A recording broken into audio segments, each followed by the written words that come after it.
WhatsApp number, which you can reach us on. That is 724-0008. Now, in a little while, we want to actually make a call into Mr. Joseph Reds Pereira. And we, in fact, are going to be discussing the upcoming CPL match, the Guyana Amazon Warriors taking on the St. Lucia Kings tomorrow at 11 o'clock in the morning. That's happening at the grounds, the Providence Stadium over in Georgetown in Guyana. And we do hope that we can get a sense as to what to expect. Of course, the Kings still being on the leaderboard. And so we'll have to see some pretty interesting cricket tomorrow, indeed, coming out of Guyana. But first, we want to send out some birthday greetings for today. First to Miss Giselle Monrose. Happy birthday to you. Hope you're having a very good birthday. Also to Miss Francilia Austin. Happy birthday to you. Hope you're having a splendid birthday indeed. To Miss Mandy Boxell. Happy birthday to you, Mandy. And we do hope that you're enjoying your special day. And also to Mr. Otis F's. Happy birthday to you, sir. Hope it is a splendid and fantastic birthday indeed. A look back in time. And in fact, we go way back to the year 1624. The first submarine was publicly tested in London on the River Thames for King James I. In 1758, on this day, French astronomer Charles Messier mistook the Crab Nebula for a comet while searching for Halley's Comet, leading him to begin his Messier catalogue. 1909 saw the world's first patent for synthetic rubber granted to German chemist Fritz Hoffmann. And in the year 1940, on this day, 4 teenagers followed their dog down a hole near Lascaux in France and discovered 17,000-year-old drawings, which are now known as the Lascaux cave paintings. Little Rock, Arkansas in 1958, on this day, saw the U.S. Supreme Court ordering the all-white Central High School in Little Rock, Arkansas to integrate. And in 1959, on this day, Luna 2 was launched by the Soviet Union, becoming the first spacecraft to impact the moon. And for those of you who love the Smurfs, who love your cartoons, well, on this day in 1981, September the 12th, the animated cartoon series The Smurfs by Hanna-Barbera was first broadcast in North America. We now move on to our dish of the day. Our hospitals tells a story of someone's mother, someone's brother, someone's friend.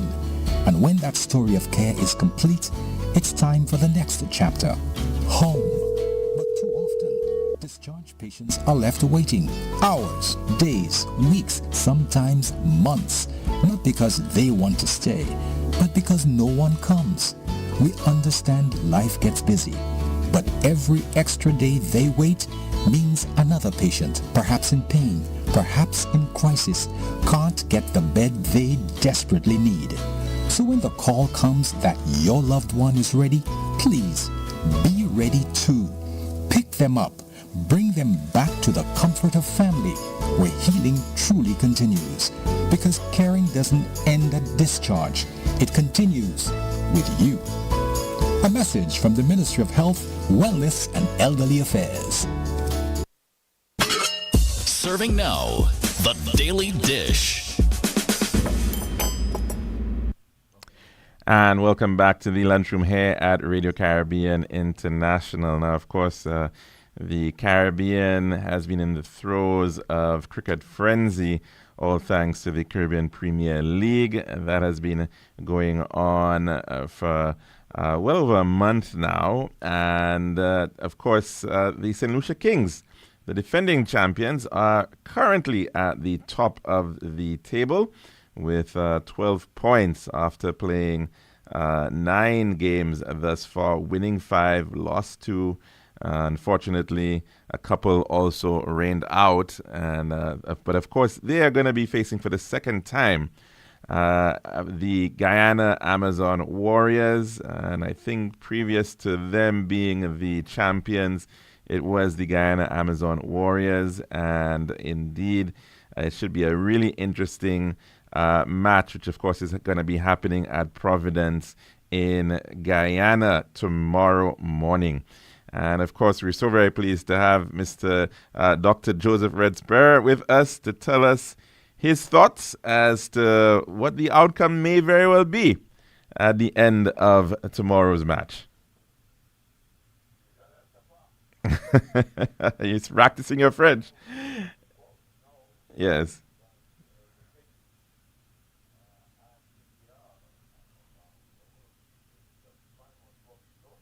Right.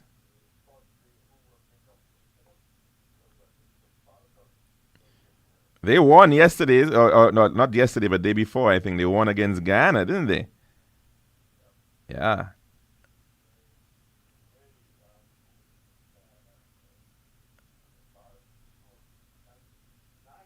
Wow.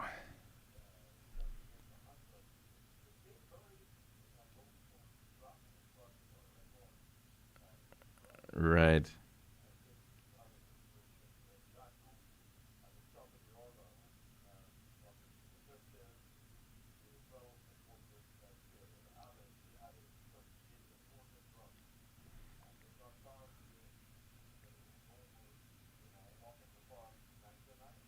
Mm-hmm.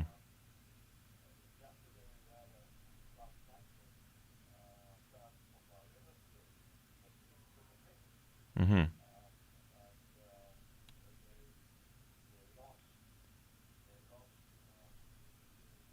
To the Patriots, St. Kitts Nevis Patriots.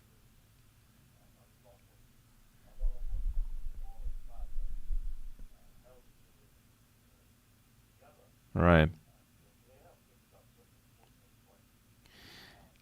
And a pretty significant match today, this evening at 7 o'clock at Bridgetown at Kensington. Royals against TKR. Right.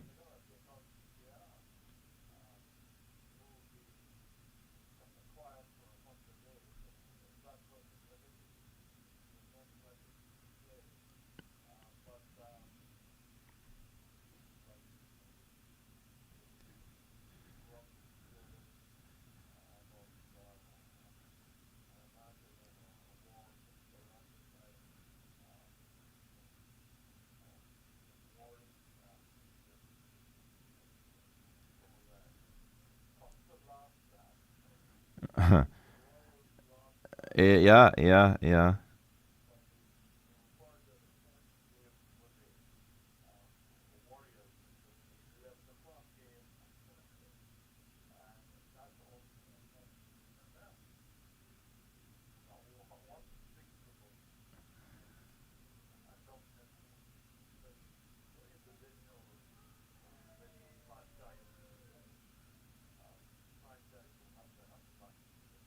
Right.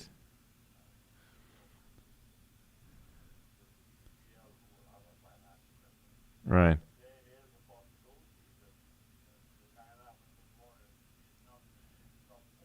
Yeah, yeah.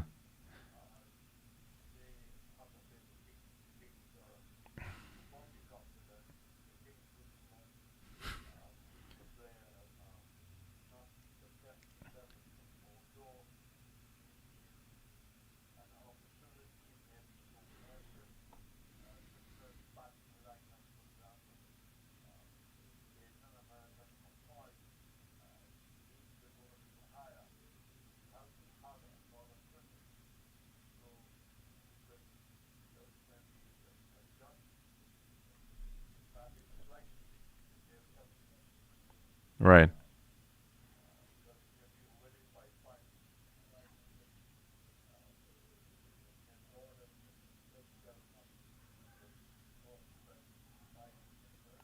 Mm-hmm.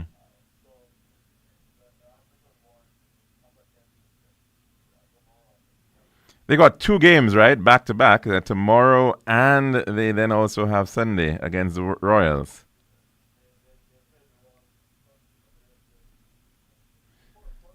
The first hurdle that they have to, it's a must win situation for both.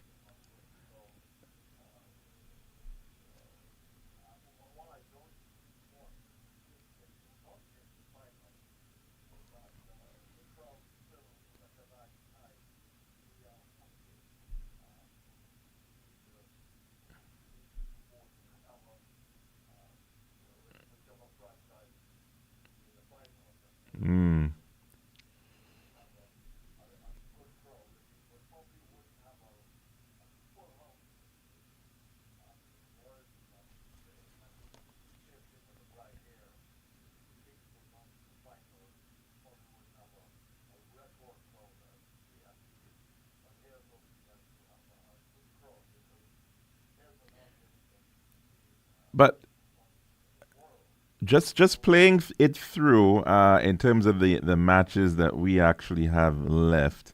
We have that match today. Well, TKR versus the Royals, and but that doesn't really change the fact that the Royals already the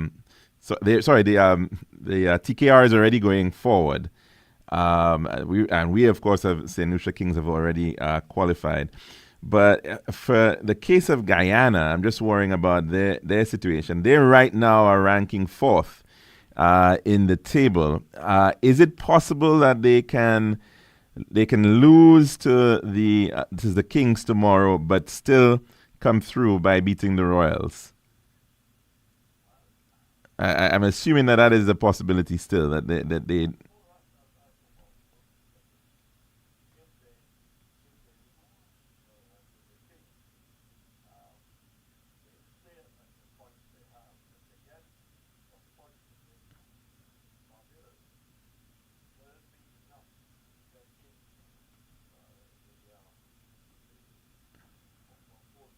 Right, because as of now, the Falcons have played out all their matches. The St. Kitts, I think, no, St. Kitts as well. I think the Patriots have also played 10 matches. So it's an interesting.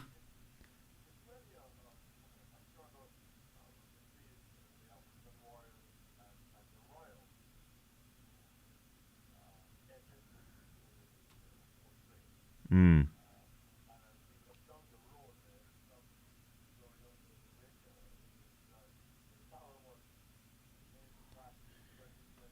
yes,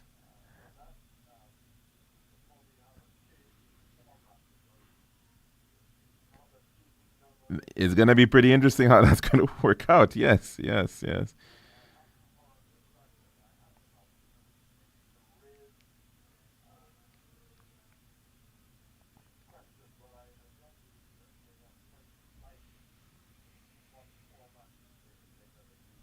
Mm, right.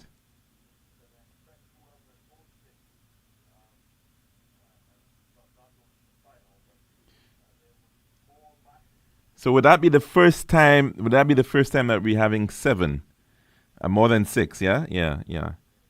So.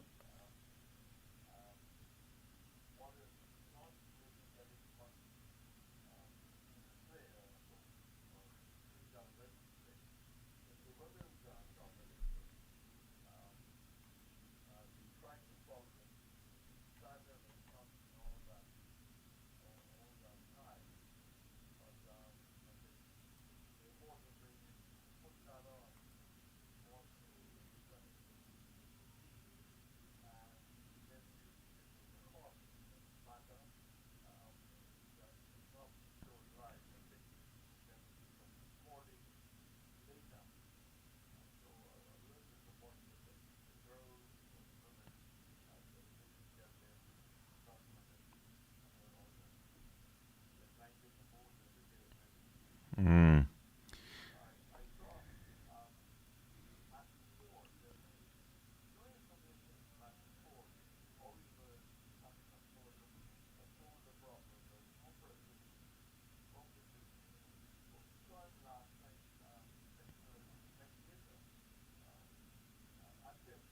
all right.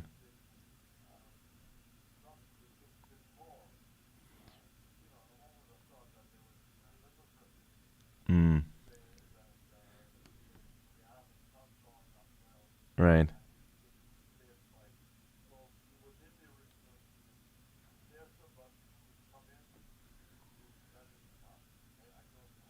Mm-hmm.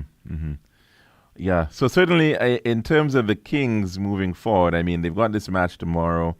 I assume they would want to be buoyed by a convincing victory going in, so that they'd be top of the table. But at the end of the day, do you really think that they would have maybe preferred to be in a finals with Guyana or with the Knight Riders of Trinidad?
Right. Hmm. I did catch a glimpse of the schedule at some point, and we can.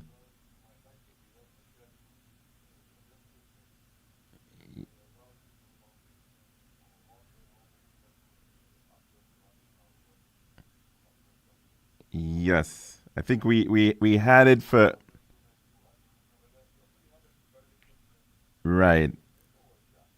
Right. So Saturday at 5:55 a.m. is Julian's first heat for the 100 meters.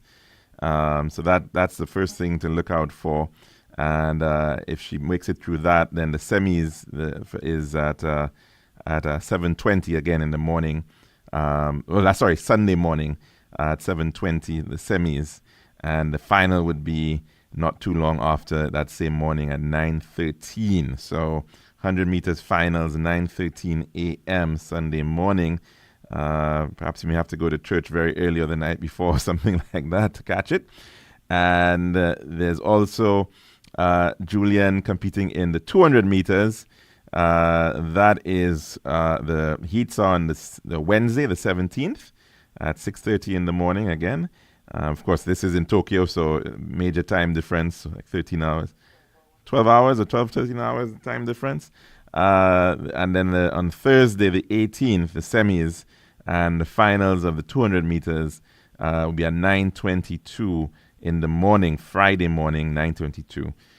So Sunday morning, 9:13, Friday morning at 9:22 for the 100 and 200 meters in the World Championships, respectively. And we've also got Asia Lorenzen, who will be competing, putting herself up for the 100 meters hurdles. And her heat is Saturday evening. Actually, it's Saturday the 13th at 10:28 p.m. And the semis will be on Monday morning, 7:50 at 8:05. Sorry, and the finals at 9:20. So that information should be online. I think there was a post by St. Lucia Times that gave some of the details on that, the table of events to look forward to for St. Lucia.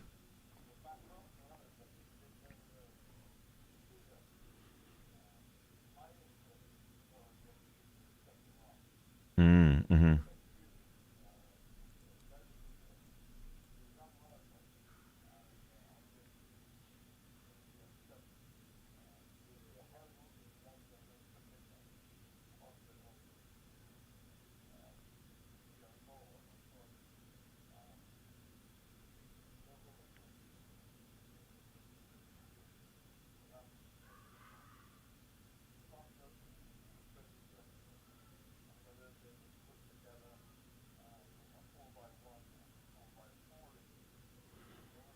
Mm-hmm.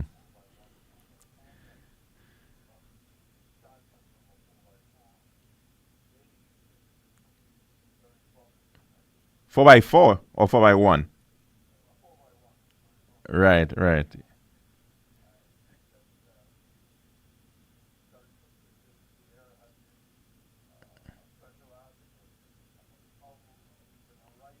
Yes, yes.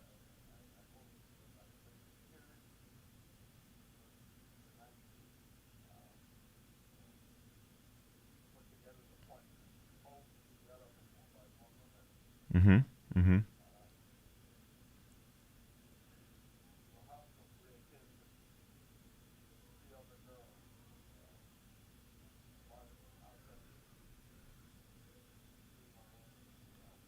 Right.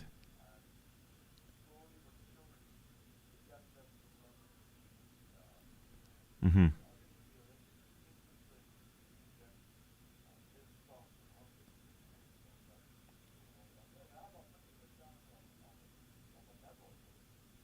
Well, that would certainly be amazing. That would and in those, yeah, yeah, yeah, yeah,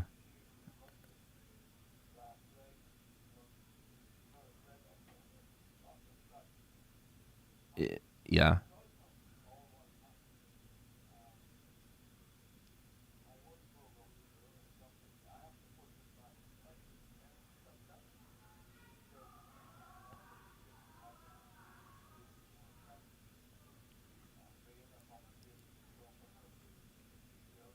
Mm-hmm.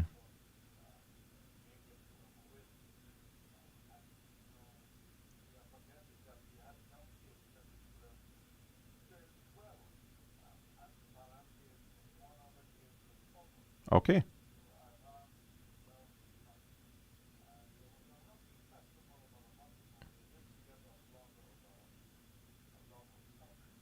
That was at the Grosley Mini Stadium. Okay.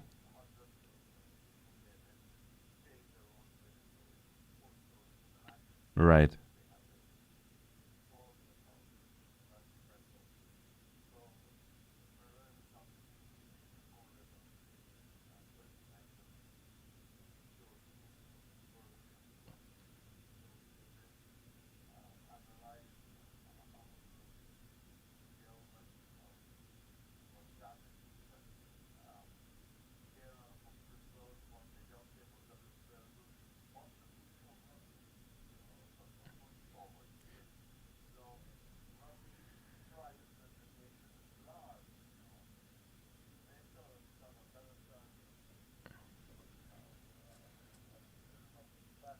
Mm.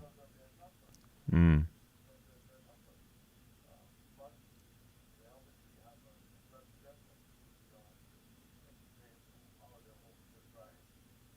Oh, is there's a new rugby association president? Okay. So it's no longer Mr. Butcher. Ah, okay, okay.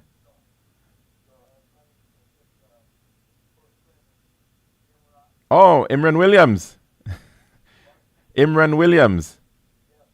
Okay, okay.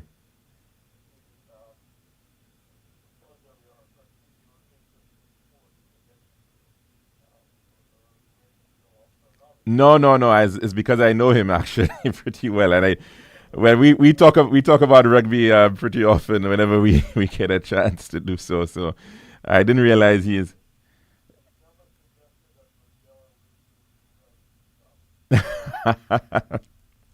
No, he's never offered that opportunity to me. So maybe I'm a little bit too old for that at this point as well.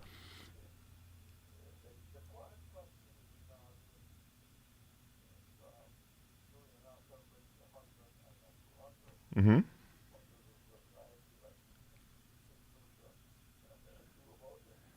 Yeah, yeah, yeah.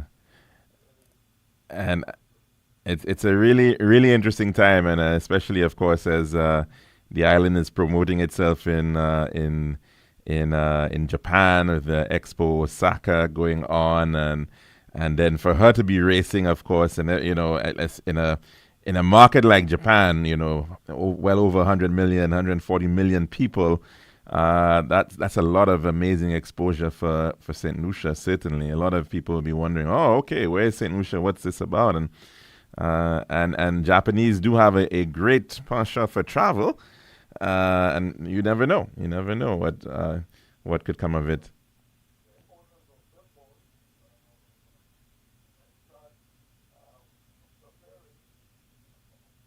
Yeah, well, yeah, that too, of course, that too, that too.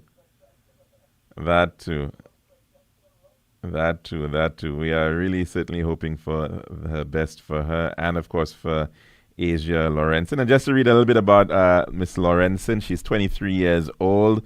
And she's a St. Lucian born in St. Lucia, but of course spent a lot of time in the United States. Attended Oak Park High School and trained at the Motor City Track Club in Michigan. Initially, she was a high jumper before switching to hurdles, and she was a 12-time AAU All-American, 3-time state champion in the 60-meter hurdles, and an 18-time Michigan All-State honoree. And in terms of her career, she's finished sixth at the 2024 NCAA Division One Indoor Track and Field Championships in the 60-meter hurdles and sixth in the 100-meter hurdles at the 2024 NCAA Division One as well. And she's been competing for the University of Michigan Wolverines in 2025. She's also, of course, set a national record in the 60-meter hurdles. And just a bit of background regarding her. She's the granddaughter of former St. Jude Hospital chief surgeon Dennis Lawrenson, and she attended the University of Texas, Austin, of course, also alma mater for Julian. And then before graduating as a sociology degree from the University of Michigan. Oh, sorry, she's currently a grad student at the University of Michigan.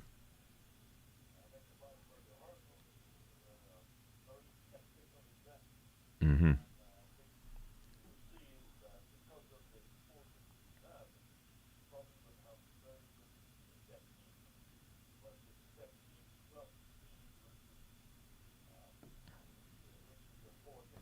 Mm. Do you see? Right.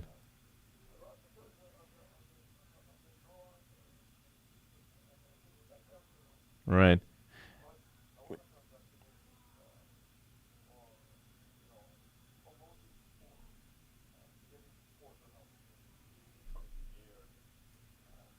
Well, my pleasure. Just a quick question for you though. In terms of, I mean, we were just speaking about that idea of creating these relay teams. How easy is it for you to do, let's say 100 meters as well as 100-meter hurdles? I mean, would you see athletes taking up, those two tracks? Yeah. Mm. Yeah.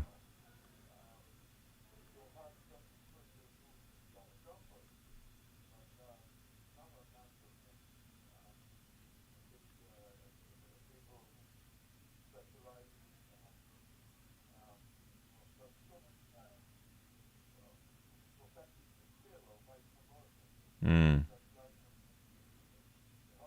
Right.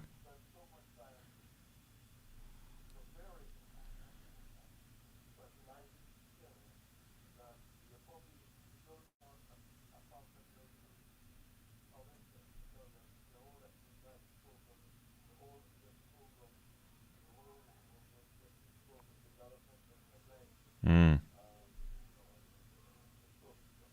Right. Right.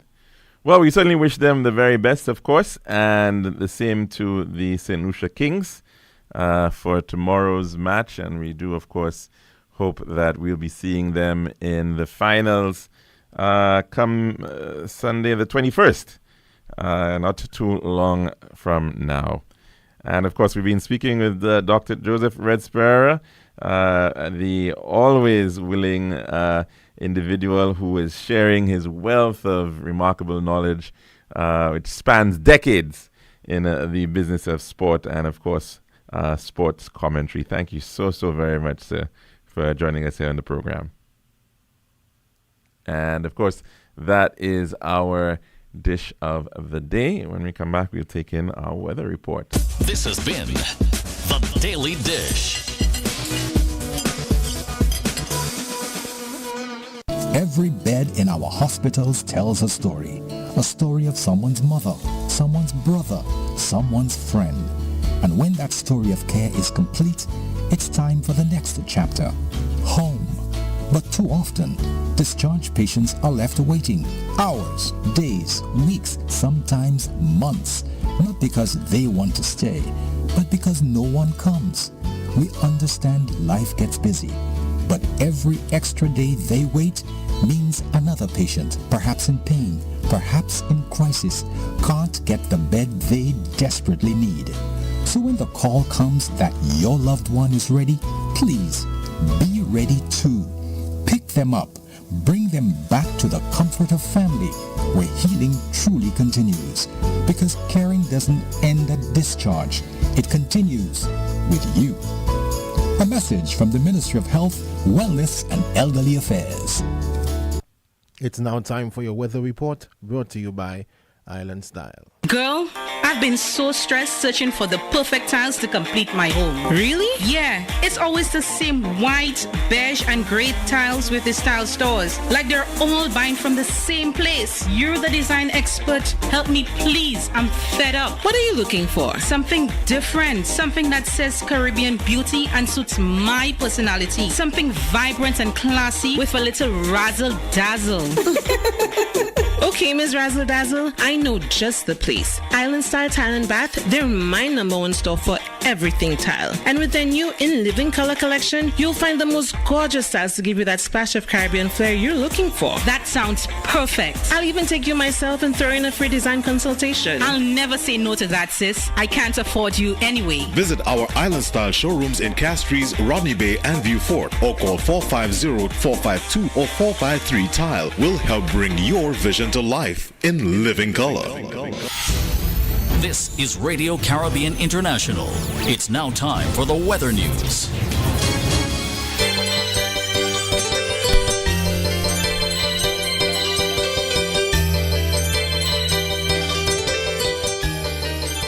And the forecast for St. Lucia valid for the next 24 hours.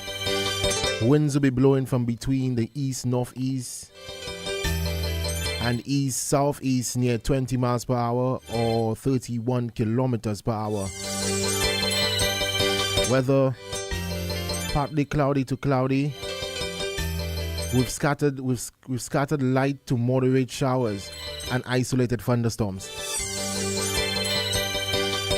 Forecast for the Lesser Antilles.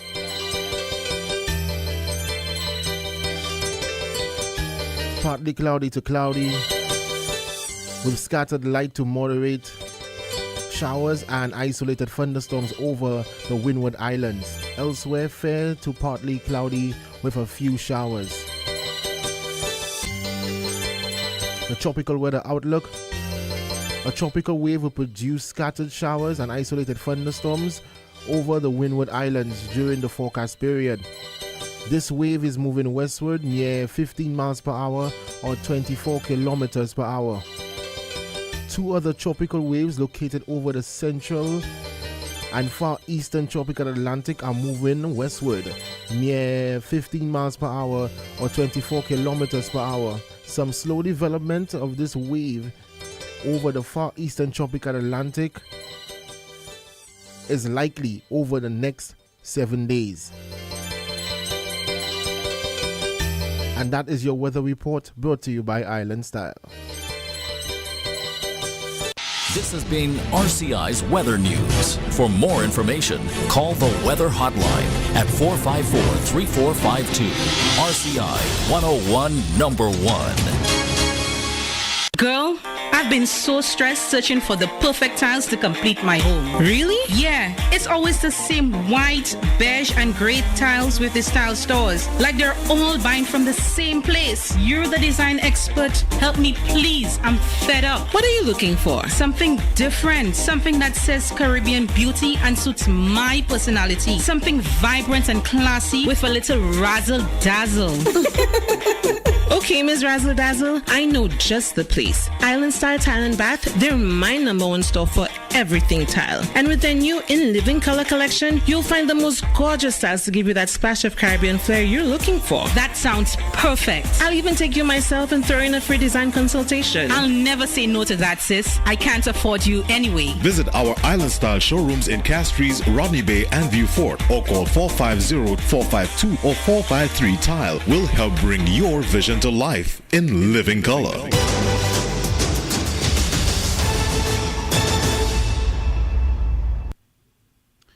And welcome back to the lunchroom here at Radio Caribbean International. Of course, the number to call in to tell us what's on your plate today, it is 452-3046. Again, 452-3046. And as well, the WhatsApp number, it is 724-0008. Again, 724-0008. Now, there's an interesting little piece regarding a recent Harvard study on the impact of productivity in the workforce in the era of AI, artificial intelligence. And of course, We have been speaking about this fourth industrial revolution and how the world of work is changing and is being impacted by trends that have been around for some time. And of course, this whole thrust towards industrialization has been about first the introduction of mechanization, making things a lot that were not possible before, a lot more productive. And based on this study out of Harvard, across 285,000 companies, and it found that in a situation where you have one senior level employee and 3 junior employees, that as of now, that could end up being one senior level employee with AI, with an AI system running. And so, of course, in other words, those junior level employees could potentially be out of work. Let's take in a call at this time. Good afternoon and welcome to the lunchroom. What's on your plate today? How are you doing? Very good, thank you. How are you?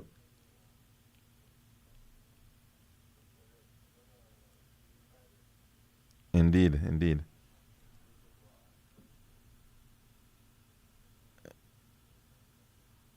Very much so.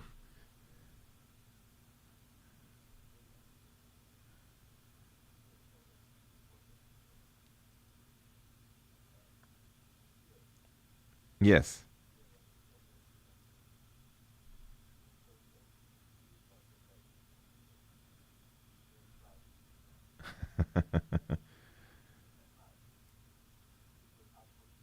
Mm. Mm-hmm.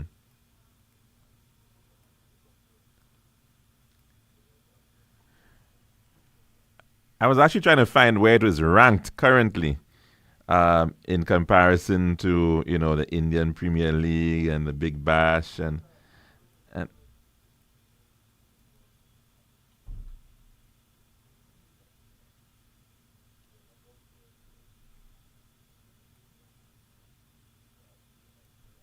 right, right. Mm-hmm.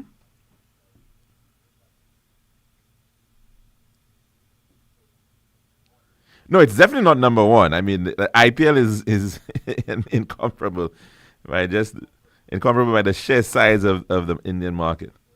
Yeah, yeah. But right, yeah, yeah, yeah, yeah. I mean, you can put all the other countries together, and you still wouldn't have the population of India, and the amount of support that you have. So, it,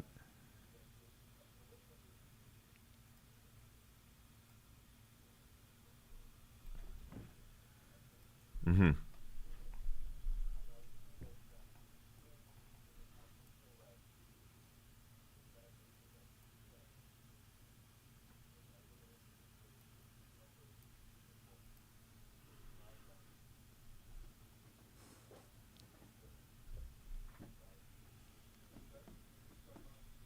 mm-hmm, mm-hmm. Yep.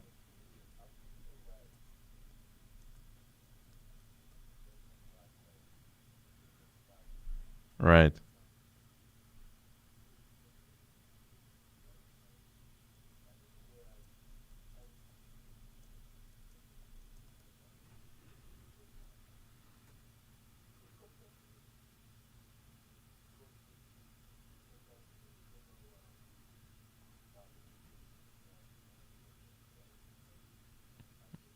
Mm-hmm.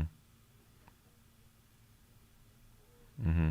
And then the Falcons defeating the Warriors at home ground. I mean, that remarkable. Yeah, yeah. Mm-hmm. Mm-hmm.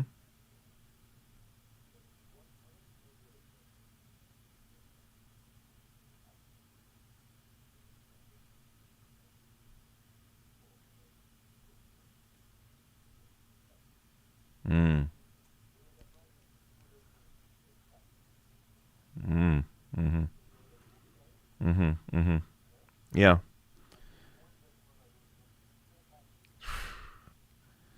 Yeah. Yeah. Mm-hmm.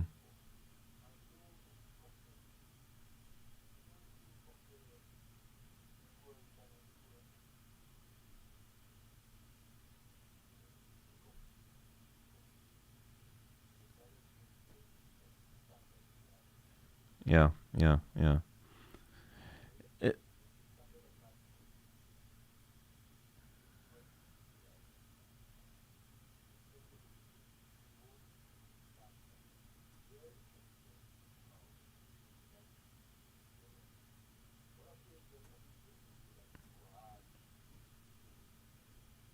mm-hmm.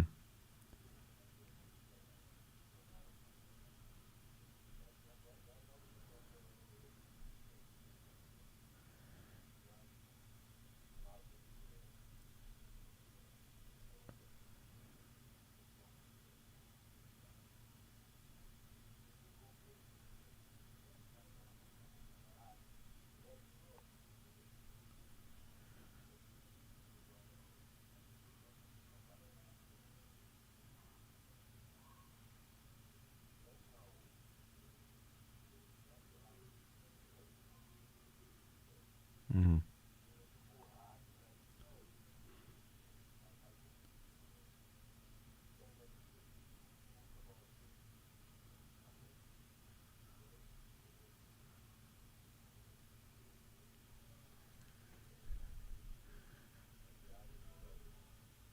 Right.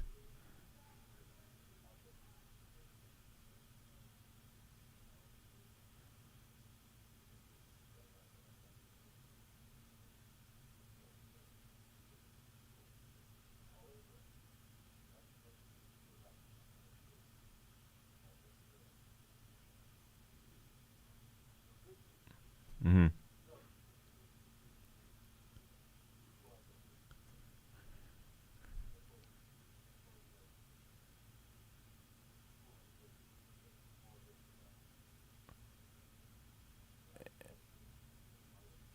Right. Right. Yeah. Very, very useful point that you're making, certainly. I mean, because I still think perhaps one of the most exciting matches that we've seen was that match between Guyana and the Kings, in fact, in St. Lucia, where you had over 400 runs between the two sides. That was a pretty spectacular match that the team was able to go out and make 200, and then actually we were able to chase that.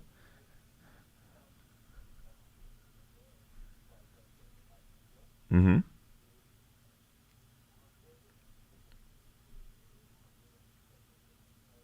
Yeah, yeah, yeah.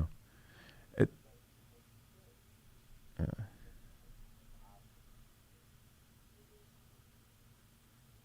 Seifert? Yes.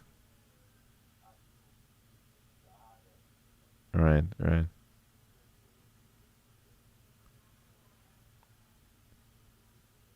Mm-hmm.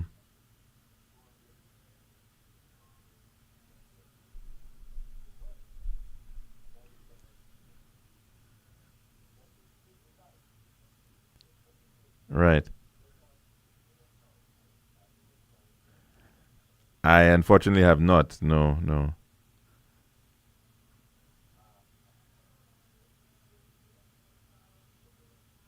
Mm-hmm. Mm-hmm.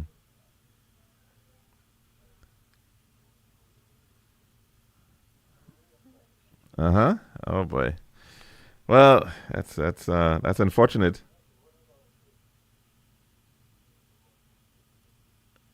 Zeta James? Kian. Okay. Okay, okay.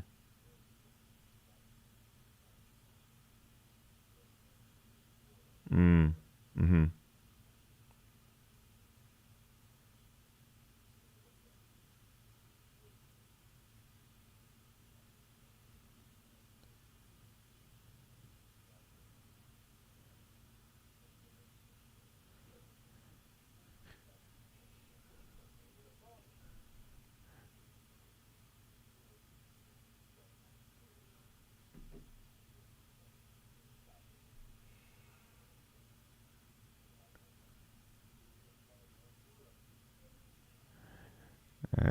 We don't know, but I mean, yeah, physiologically, women are yeah different, and Yeah, I said we never know. I mean, we never know what the situation is, but I think the importance of yeah. Hmm.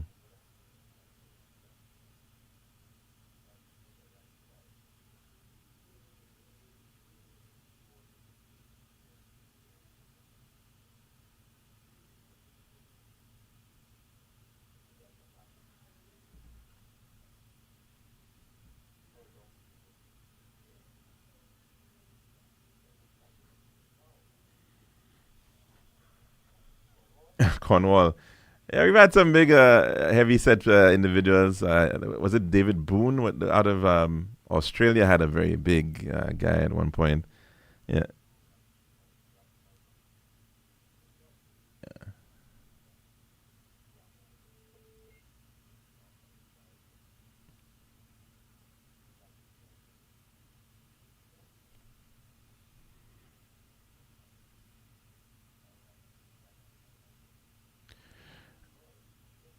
Yeah, well, I think the importance of and it's been raised as well in terms of overall for West Indies cricket, the importance of fitness and getting that right. The training, the fitness training is a really important aspect of the sport. And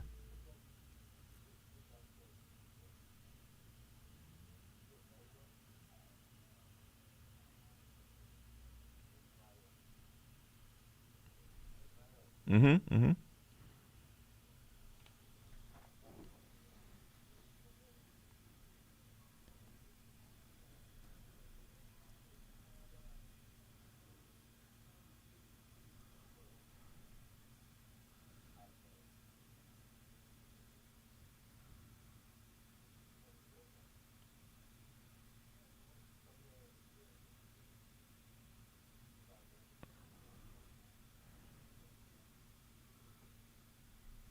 Yeah. Well, we don't know all the details, but of course there is that element of discipline and consistency that has to be in it for sport, and it certainly requires a lot of discipline. So thanks very much for that contribution, caller. Have a good one. And of course, the matter of sport is going to be certainly up in our window for some time, because we're looking at the Kings and how they're going to be doing over the next couple of weeks, as well as Julian and Asia Lawrenson. Let's take a call in. Good afternoon. Welcome to the lunchroom. What's on your plate today? Yes, we were just talking about that. Mm.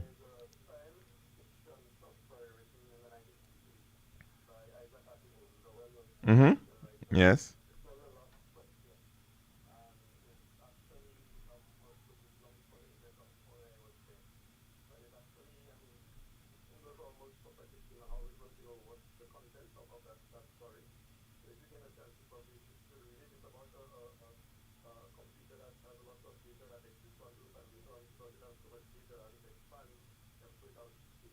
Mm.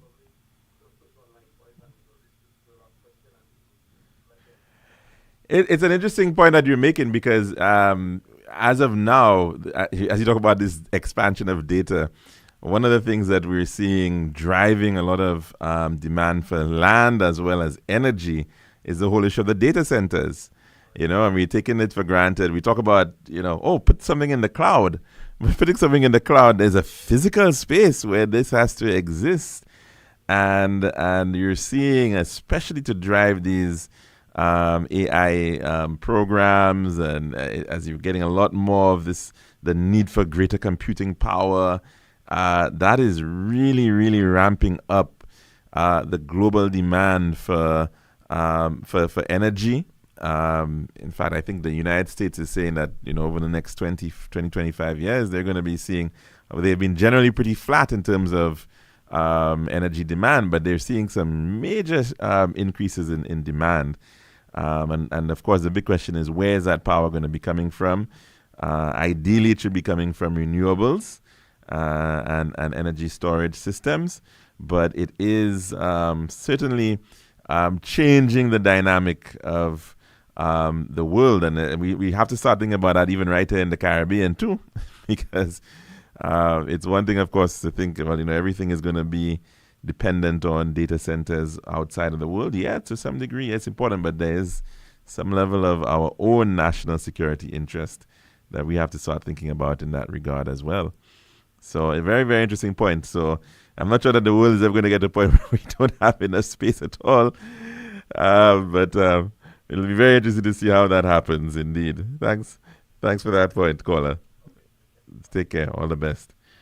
Yeah, so of course, certainly, yes, technology is ramping up demand for other things, for energy, and we are certainly getting to a point where the big question is, are we doing that at the expense of the human element? And there's that very interesting movie, I think was done, an animated cartoon a movie by Pixar about WALL-E, I think it was. And WALL-E was a robot, and WALL-E's job was really just to collect garbage. But you think about it, and then this is what's happening. You're hearing about robotics being utilized in so many different areas.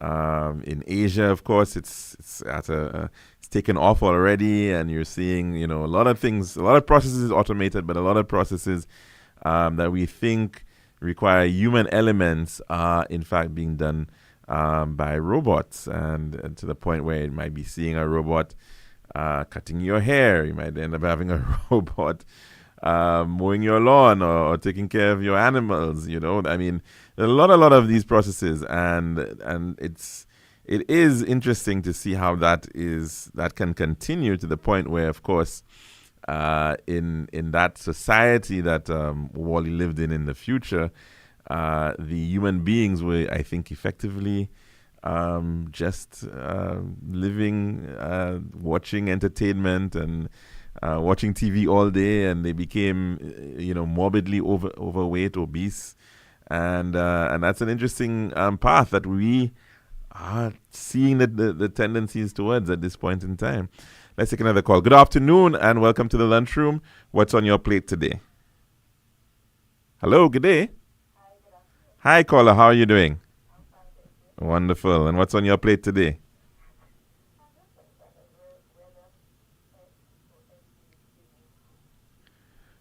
Well, I've heard the other words in that acronym, certainly.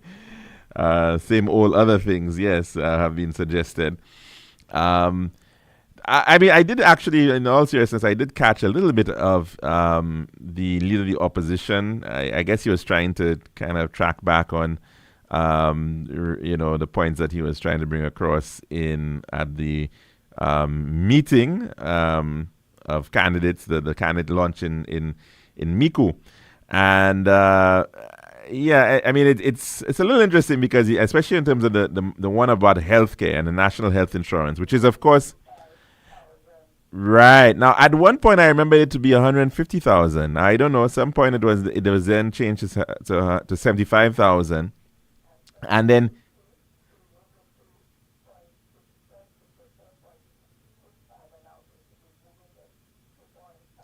So one of the things that was very interesting was an admission by him, because remember in the 5 to Stay Alive, the big one was, of course, the removal of VAT.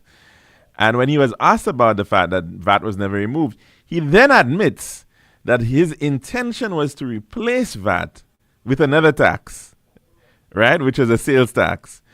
And he then admits further that after a meeting with CARTAC, which is the Caribbean tax administration agency, they do a lot of that support for across the Caribbean.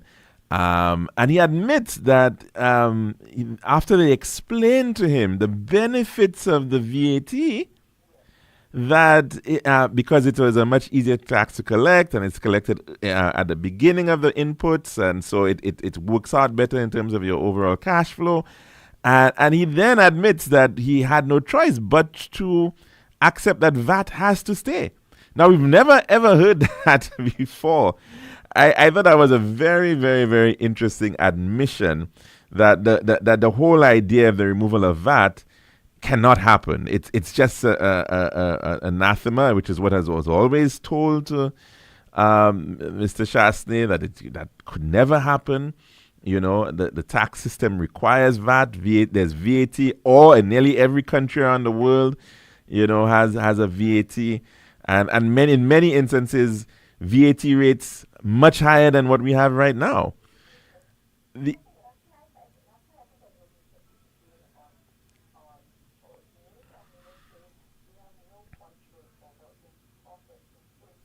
Yeah.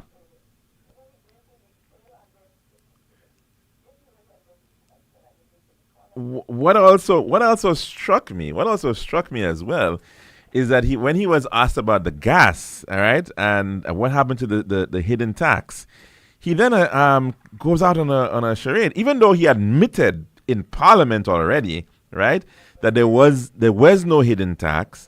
There was never an issue. It was explained to him that what happens is that there's sometimes a differential which goes to the wholesaler, right? Because the wholesaler is changing the prices. They bring it in at a certain price, but the government has it fixed at a certain price. So there's a difference that is going to exist for a period of time, because it's you're not taking it one for one.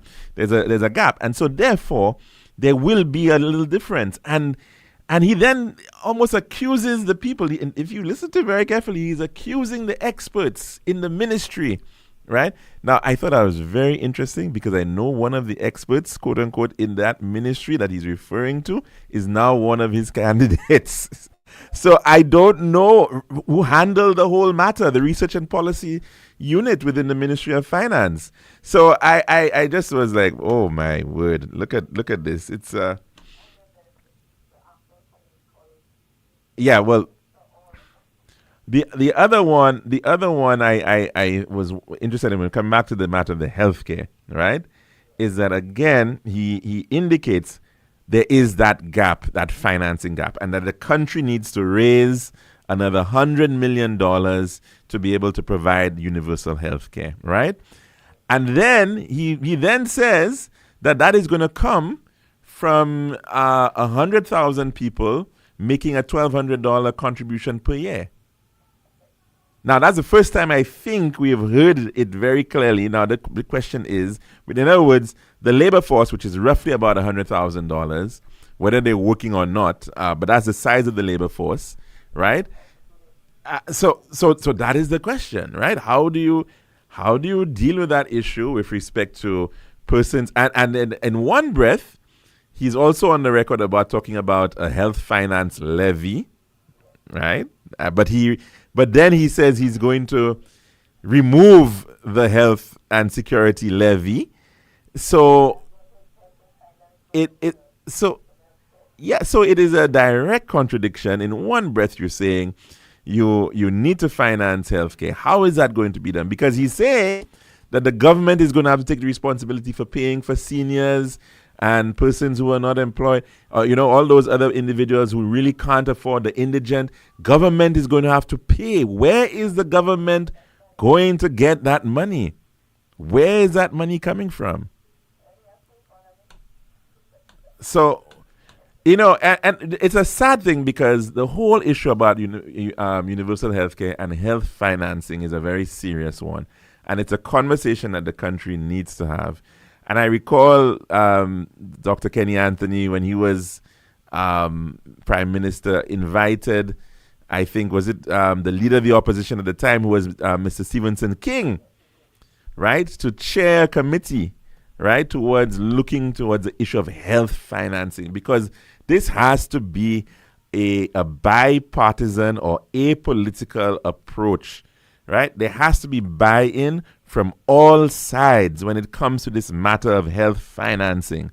But we're seeing a lot of politics regarding this matter.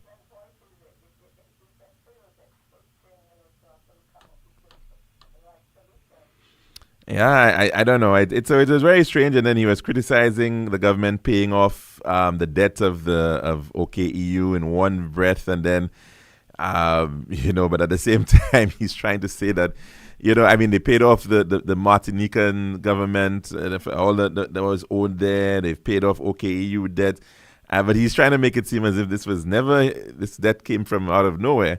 I mean, there are a lot of things that were said that but we'll have to get maybe next week, go into it a lot more in terms of even the whole, he was asked about the lockbox and he said, well, it's not really a lockbox, but it's a lot of double accounting, I can tell you. So it's a matter we'll get into that next week, perhaps, caller. All right. Thank you very much. And you too.